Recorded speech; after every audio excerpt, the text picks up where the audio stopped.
अभिनेत्री दिशा परदेशीने आजपर्यंत अनेक भूमिका साकारल्या। दिशाचा नुकताच मुसाफिरा हा चित्रपट देखील आला। दिशा नेहमीच सोशल मीडियावर देखील ऍक्टिव्ह असते, तर आता दिशाची लवकरच एक नवी मालिका प्रेक्षकांच्या भेटीला येणार आहे। ह्या मालिकेचं नाव लाखात एक आमचा दादा असं आहे। ही मालिका लवकरच झी मराठीवर प्रदर्शित होणार आहे।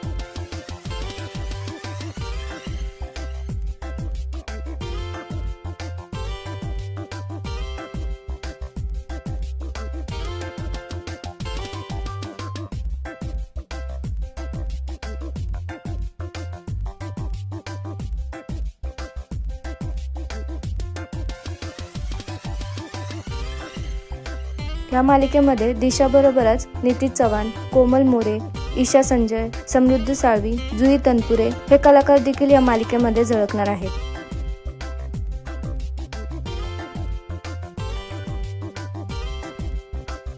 तुम्हाला दिशाची ही नवी मालिका पाहायला आवडेल का? हे आम्हाला कमेंटमध्ये नक्की सांगा। धन्यवाद।